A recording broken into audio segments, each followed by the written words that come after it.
Good morning प्यारे बच्चों। आज हम पढ़ते हैं आपकी किताब जान पहचान का सबक नंबर 19, जिसका नाम है इब्ने सीना। ठीक है, ये आप देखिए एक साइंटिस्ट की तस्वीर नज़र आ रही है ना, दवा खाना, साइंटिस्ट, लैब।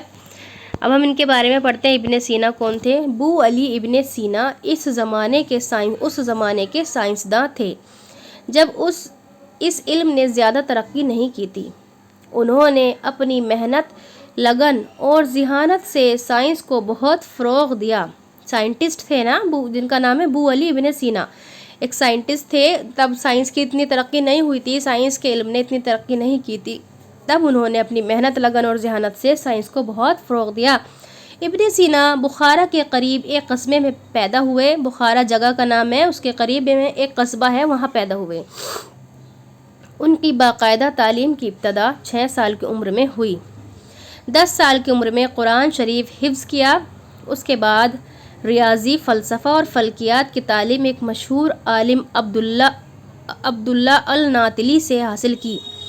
देखिए 10 साल की उम्र में कुरान हिफ्ज़ कर लिया था, है ना, बहुत बड़ी अचीवमेंट है, काफ़ी बड़ी। 10 साल की उम्र में हाफ़ज़ा कर लिया, पूरा कुरान हिफ्ज़ कर लिया। उसके बाद उन्होंने रियाजी यानी मैथ, फ़लसफ़ा, फ़िलोसफ़ी, फ़लकियात यानी आसमानी तजुर्बात की तालीम एक मशहूर आलिम कहते हैं, बहुत जिसके पास इल्म बहुत ज़्यादा होता है, अब्दुल्ला अल नातली से हासिल की।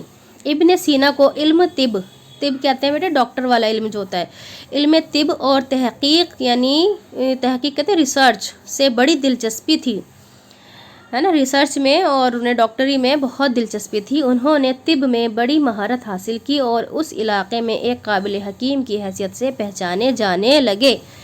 एक बार का वाक़या है कि बुखारा का बादशाह इतना बीमार हो गया कि उस वक्त के तमाम तबीबों यानी डॉक्टरों, हकीमों ने जवाब दे दिया। तबीब कहते हैं तबीबों यानी डॉक्टरों और हकीमों ने जवाब दे दिया। इब्ने सीना को बादशाह के इलाज की गर्ज से तलब किया गया यानी बुलाया गया। इब्ने सीना ने जी लगाकर ऐसा इलाज किया कि कुछ ही दिनों में बादशाह सेहत याब हो गया यानी तंदुरुस्त हो गया, उसको सेहत मिल गई।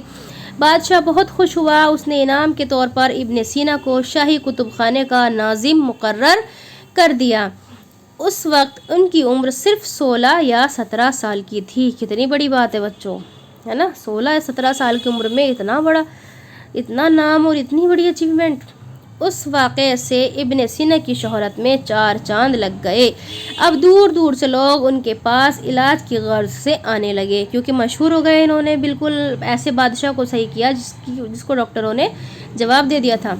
उन्हें दूसरे मुल्कों में भी बुलाया जाने लगा। वो नई नई दवाएं भी बनाते और उनका इस्तेमाल करके इन पर तहकीक भी करते, रिसर्च भी करते रहते थे।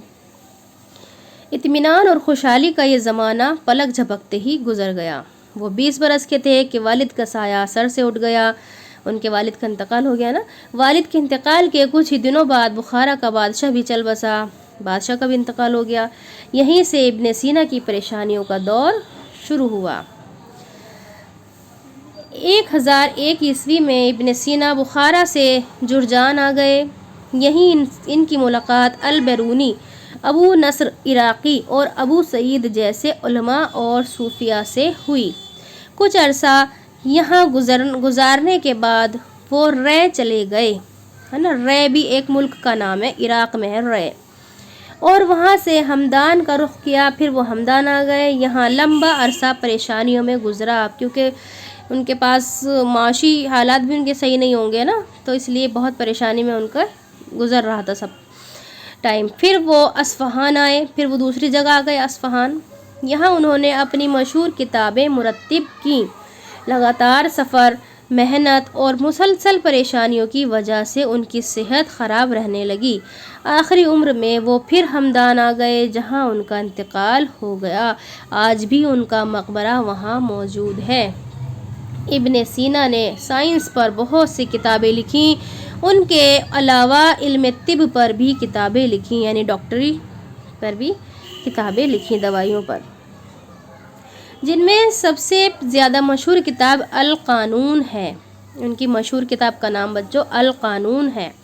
इस किताब में बीमारियों की तफसीलात यानी कि डिटेल, इलाज के नुस्खे اور اس سلسلے میں اپنے تجربات بیان کیے ہیں۔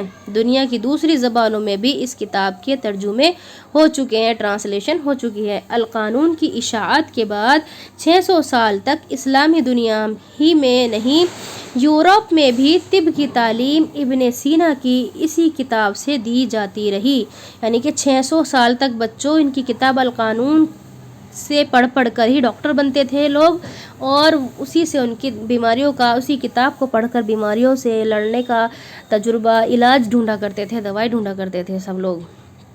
ریاضی اور فلکیات سے بھی ابن سینا کو بہت دلچسپی تھی۔ انہوں نے ہمدان میں رست گاہیں تعمیر کروائیں۔ طبیعیات پر ان کی گہری نظر تھی، اس موضوع پر بھی انہوں نے کتابیں لکھیں۔ ابن سینا نے اپنی ساری زندگی سائنس کے لیے وقف کر دی۔ انہوں نے بہت سی ایجادات کی اور انسانی فلاح کے بہت سے کام کیے۔ ٹھیک ہے، ایجادات کہتے ہیں جو انوینشن کرتے ہیں، ٹھیک ہے، اور فلاح کے کام یعنی بہت زیادہ بھلائی کے کام کیے۔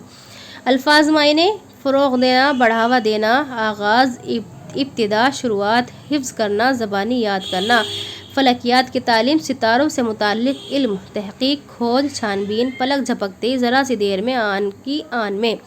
مرتب کرنا، ترتیب دینا، اشاعت پھیلانا، چھپائی، ریاضی، حساب، ارتھمیٹک، رست گاہیں، رست گاہ کی جمع و مقام جہاں ستاروں اور سیاروں کو دیکھنے کے لیے طاقتور دوربین لگی ہوتی ہیں، اور تعمیر کروانا، بنوانا۔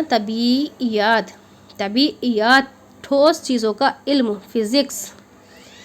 وقف کرنا، سونپ دینا، پوری طرح لگا دینا۔ ایجاد کرنا، نئی چیزیں وضع کرنا۔ فلاح یعنی بھلائی۔ نیچے لکھے ہوئے الفاظ کو بلند آواز میں پڑھیں گے بچوں۔ ذہانت، عظیم، اطمینان، انتقال، حفظ، تجربات، علم فلکیات۔ غور کیجئے، ایسی معلومات ایسی حاصل کرنے کا شوق پیدا کیجئے جس سے لوگوں کو فائدہ ہو۔ یہ سبق ابو علی سینا سے متعلق ہے جو ابن سینا کے نام سے مشہور ہوا۔ سوچئے اور بتائیے، سوال جواب ہیں۔ ابو علی سینا کس شہر میں پیدا ہوئے؟ یہ شہر کس ملک میں واقع ہے؟ ابو علی سینا کے باقاعدہ تعلیم کا آغاز کہاں سے ہوا؟ ابن سینا نے کن کن علوم میں مہارت حاصل کی؟ بادشاہ ابن سینا سے کیوں خوش ہوا؟ ابن سینا سے کی ملاقات کن علماء سے ہوئی؟ ابن سینا کی مشہور کتاب کا نام کیا ہے؟ القانون۔ ساری سوالوں کے جواب آپ کو میں نے بچوں کتاب کے اندر بتا دیے، ان سب کے جواب آرام سے مل جائیں گے جب آپ سبق پڑھیں گے۔ نیچے لکھے ہوئے لفظوں کے واحد لکھیے، ہے نا، آپ اس کے واحد لکھیں گے۔ علماء، علم، محققین، محقق، انعامات، انعام، اغراض، غرض، تجربات، تجربہ۔ نیچے دیے گئے لفظوں کو جملے میں استعمال کیجیے۔ آغاز شروعات ہے، اس کا مطلب اپنے آپ جملہ بنائیں گے۔ عالم، اپنے آپ جملہ بنائیں گے۔ تعمیر، اشاعت، تحقیق، ان پہ آپ جملے بنائیں گے۔ نیچے دی ہوئی مثالوں کے مطابق ہر لفظ کے آخر میں الف تے لگا کر جمع بنائیے۔ تفصیل جمع تفصیلات، تفریح تفریحات، ایجاد ایجادات، انعام انعامات، توقع توقعات، تعمیر تعمیرات۔ ٹھیک ہے، عملی کام میں ہے بچوں، اپنے استاد سے البرونی کے متعلق معلومات حاصل کیجئے اور ان پر اپنی ڈائری میں 5 جملے لکھیے۔ بچوں، البرونی کون تھا؟ البرونی ہندوستان آیا تھا، وہ بہت بہت بہت زیادہ مشہور تھے۔ انہوں نے البرونی نے کتاب بھی لکھی، مصنف بھی تھے، فلاسفر بھی تھے، فلسفہ جانتے تھے اور ہسٹری بھی لکھتے تھے۔ ہسٹری کی کتابوں میں جب آپ البرونی کا چیپٹر پڑھیں گے، آپ وہ پڑھیں گے کہ وہ کس بادشاہ کے زمانے میں البرونی ہندوستان آیا تھا، ہندوستان کی کھوج کی تھی البرونی نے بھی، اور ڈھونڈتا ہوا ہندوستان آیا، پھر اس نے بہت ساری ہندوستان پر کتابیں لکھی۔ البرونی کے بارے میں آپ اپنے آپ ڈیٹیل میں پڑھیں گے، تھوڑا سا میں نے آپ کو بتا دیا، گوگل پہ بھی آپ سرچ کر سکتے ہیں۔ ٹھیک ہے بچوں، خدا حافظ۔